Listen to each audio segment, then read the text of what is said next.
Yes, I'm aware that it's January, but it's always Halloween in this house. Hello ladies and gentlemen, my name is Mr. TARDIS, and as we make our way through the Big Finish back catalogue, we get to a seasonal release. This is something that many fans have been asking Doctor Who more broadly to do for quite a while, and that's something more akin to like an anthology special based around a certain occasion, for example Halloween or Christmas, and that's exactly what Big Finish are giving us this year. Firstly, we have Sea Smoke and Other Stories. This is an anthology series set in the Doctor Who universe, predominantly with new writers, with 4 exceptionally spooky tales. We've got Sea Smoke by Jonathan Sims, which is a First Doctor and Dodo adventure, played here by Stephen Noonan and Lauren Cornelius. We've got Party Favours by Georgia Cook, which is a Kate Stewart and Osgood adventure, starring Gemma Redgrave and Ingrid Oliver. Bramble King by Noga Fleischman, an 8th Doctor and Audacity adventure, that's Paul McGann and Jay Griffiths. And Merlin's Trap by Hannah Kennedy, a 12th Doctor adventure, with John Culshaw making his debut here as the 12th Doctor. So a lot of stories, a lot of characters, a lot of doctors. Let's dive straight into Sea Smoke by Jonathan Sims. So this revolves around the First Doctor and Dodo. Dodo wants to travel to Carnaby Street, but the Doctor's having none of it, and instead takes her to 19th century Scotland, specifically the Isle of Ulfsay, and it's during the height of the kelp burning boom. Kelp burning was a very lucrative industry, but mainly for landlords, as opposed to the actual workers who ended up getting very sick off the smoke. However, with this latest batch of kelp, something has gone especially wrong. There was a shooting star several months ago, and ever since then, the local Reverend, Robert Drummond, played by Jeff Rawle, has been especially evangelical, and making the inhabitants of the island particularly hostile to our newcomers, the First Doctor and Dodo. However, in this story, Dodo encounters something way scarier than kelp-burning smoke and possessed villagers: misogyny, with the island's resident landlord, Lord William Cloughson, played by Michael Akubaka, giving her a very limited and frosty reception, with the First Doctor more than eager to play along. The villagers can be an insular lot. They're not used to meeting people from beyond the island. Are they always so hostile? Hostile? No, I wouldn't have said so. But you know how the lower classes can be. Oh, do I now? Do. I mean, I do what I can for my tenants. Obviously, they're my responsibility after all, but there's a limit. A limit I suspect we were about to reach. Well, things are always worse during the burning season. It's the smoke, you see. It gets on everyone's nerves, leaves tempers frayed and all that. It's why I tend to spend most of the summer in here. The windows of this room are sealed, so the smell can't get in. Yes. Leaves it rather stuffy, doesn't it? Better than coughing your lungs out for weeks on end, I assure you, Doctor. Yes, your friend there didn't look like he was taking it too well. Selkirk? Oh, I wouldn't worry about him. He's tougher than a pair of old boots. He'll be fine. I must say, your English is remarkable. I had a good teacher. Clearly. You're married to an Englishman, then? Married to... Why does everyone think that? No! Then why make such a difficult voyage? As I keep saying, I'm a trader.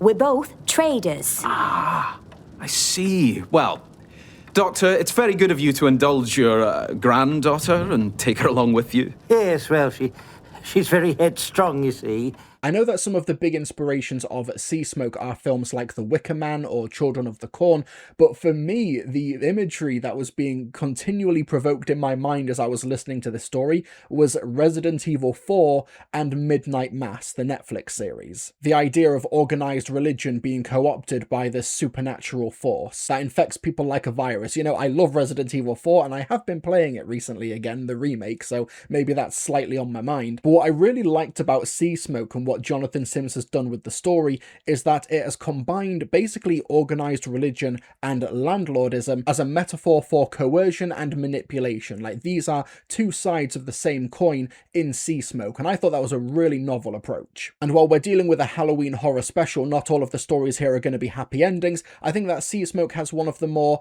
optimistic outcomes, and even then it's still pretty grim, adding up to a very entertaining third act where I think, depending on your definition, Sea Smoke may possibly be the goriest Doctor Who story in its entire history. And for a family-friendly show, that's not a particularly high bar, but blimey, there's a lot of flesh here. But as usual, I really love the dynamic between the First Doctor and Dodo in Big Finish audios. We've not had so much of it recently because the First Doctor adventures have been having a reunion tour with classic companions, but here we have a straightforward First Doctor and Dodo story, and Dodo is seen by the villagers here as a young woman, as an independent traveller. So you've got one character here called Flora, Laura, played by Kieran Sonia Sawyer, who wants to travel and is inspired by Dodo because she sees this other young independent woman and thinks if she can do it, why can't I? And it's a very nice emotional through line that takes us through Seasmoke. And also the First Doctor and Dodo just getting annoyed at each other, and the First Doctor more than willing to play along and indulge William Cloughson's misogynistic practices just in order to get information or to be in his good books. It's easy for him to say, and Dodo gets understandably frustrated, and I think that Lauren Cornelius plays that really well. But these criticisms on the intersection of organised religion and being a landlord, with the landlord in this case literally isolating himself from the kelp burning smoke with the sealed windows in his big accommodation, and he disparages the lower classes, like, you know, these are two sides of the same coin here. I thought that was a really great observation. So Seasmoke was a lot of fun, but some of the tension is gone from a Doctor Who story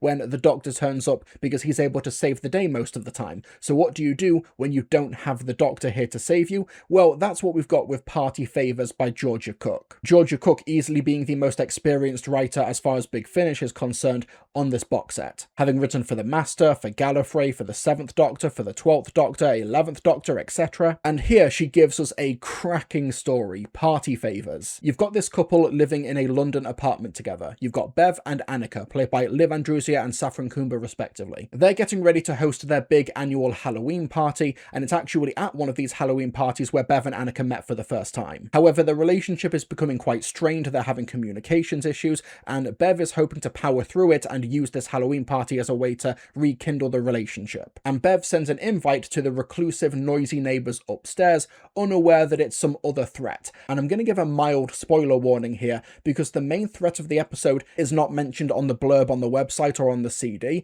I don't think it's a massive spoiler, but if you want to go into this completely cold, completely clean, just know that Party Favours is a absolute cracking, brilliant story. 10 out of 10, adored it from beginning to end. And that's your spoiler-free version, because it turns out that living in the apartment upstairs and also in the basement are weeping angels, and UNIT are on the case to investigate in order to save Bev and Annika from being zapped back in time. Oh, couldn't we have just had a nice, peaceful... Annika, run! Run! That's weird. Who's... Run! Do not run. What the... Bev, is this one of your jokes? We are so hungry. So hungry. Alice? We are so happy to finally feast. Hanukkah, are you in there? Bev, help me!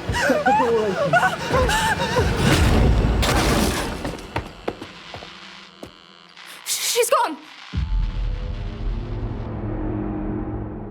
It's kind of hard to know where to begin with Party Favours, because it's just so intensely good as a horror story, because of course you have the Weeping Angels, but we know that just having the Weeping Angels in a Big Finish story is not an instant recipe for scares. I think Stone Cold from the 4th Doctor range was a good release, but it kind of let the Weeping Angels down, I think. Whereas here in Party Favours, Georgia Cook utilises the specific skill sets of the Weeping Angels to really creepy effect. There's a really great implementation of the angels using the phones to try and lure people upstairs. It kind of reminded me of The Lodger in Series 5, where you have those ominous figures asking for help at the top of the stairs, luring innocent people inside. The angels do something quite similar in a really creepy phone manner, like Angel Bob in Series 5. And I think Jack Ayers, who plays Tim, who's Annika's best friend, who's more often than not the one on the phone communicating via Weeping Angel voice, is really good and really creepy. In the behind the scenes, he talks about how much of a fan of Doctor Who he is. He's clearly done his research on that aspect of the performance in order to depict the Weeping Angels manipulating a voice box. You've also got really chilling set pieces,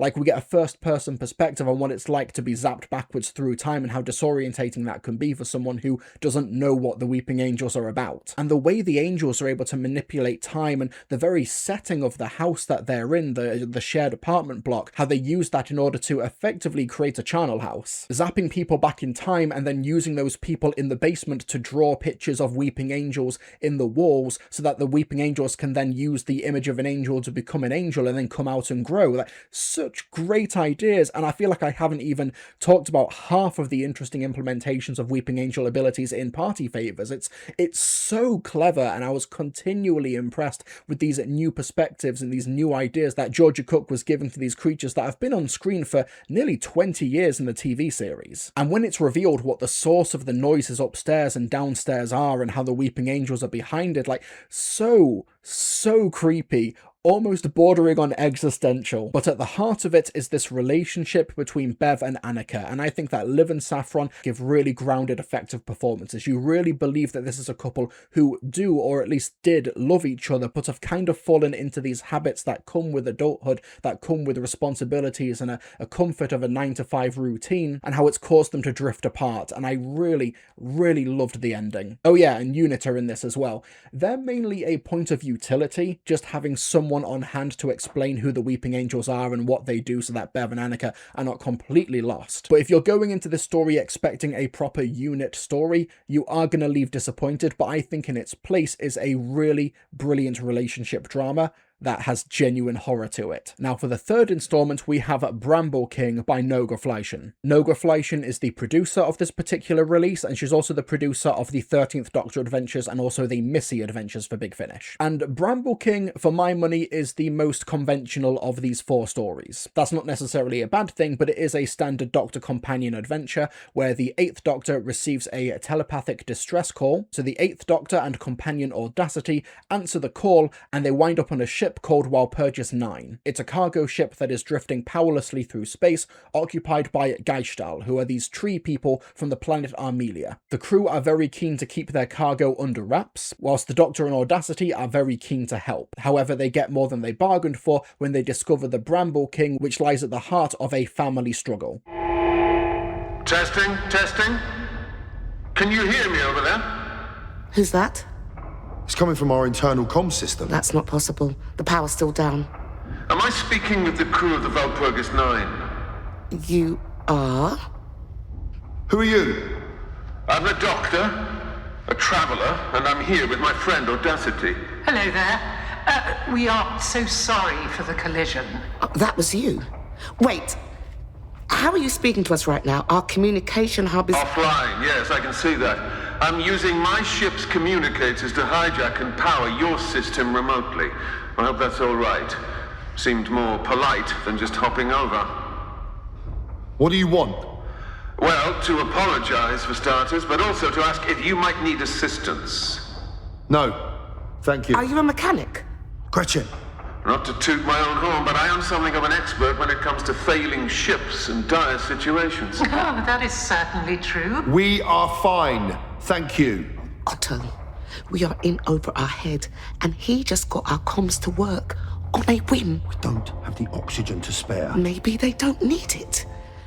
I think Bramble King starts off really well. There's a great interplay between the 8th Doctor and Audacity. This is a brilliant TARDIS pairing. Charlie Pollard is part of this TARDIS team as well, but they explain that she's doing something else, which is why she doesn't feature here. And I love the way the Doctor and Audacity introduce themselves to the Geistal and they get on board the ship and start helping out.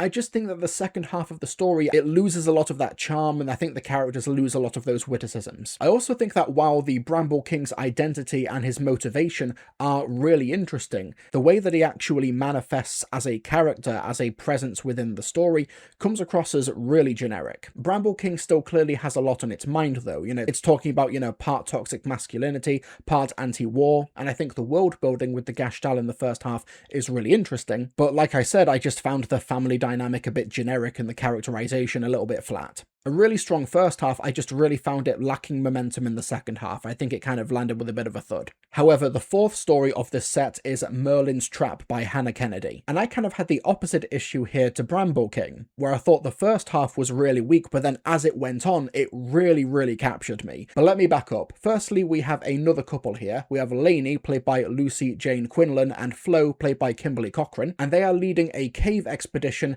in Cornwall. They're accessing a cave which has a lot of of local folklore revolving around Merlin, the wizard. They're joined by Alice, played by Nicole Davis, whose father is funding the exhibition, and friend Ezra, played by Anthony Jardin. However, the deeper in the cave they go, the stranger the elements become. Time starts distorting, they come across very strange symbols in the wall and strange booby traps, and most auspicious of all, the voice of seemingly Merlin from the 12th Doctor, played by Jon Culshaw. Did we bring the drill down here? You can't be serious. I'm just asking a question. Yes, we have the drill. There, come on, you must have heard that. That sounded like Like a person. Well, if you two are going to tell me that was Merlin or something, I'm going to seriously start reconsidering my choice to bring you on board this expedition.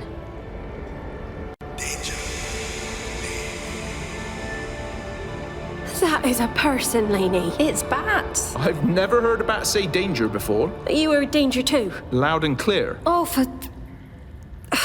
I get it. You grew up round here full of stories of what could be down in this spooky cave, but they're just stories. Seriously. You're smarter than this. Stories don't just come out of nowhere. There's a reason human beings tell them. Fables, fairy tales. Don't leave the path in the woods or a wolf might impersonate your grandma and eat you. But nobody believes wolves can talk, but I bet you it stopped local kids wandering off the path and talking to strangers. Yeah, and probably they told kids stories about ghosts and monsters in the cave because they didn't want them slipping down a shaft and not being able to get out. So like I mentioned earlier, the opening of Merlin's trap I was not really on board with. I thought the characterization was really arch. I was not really getting on board with the dialogue. I thought it was really cliche.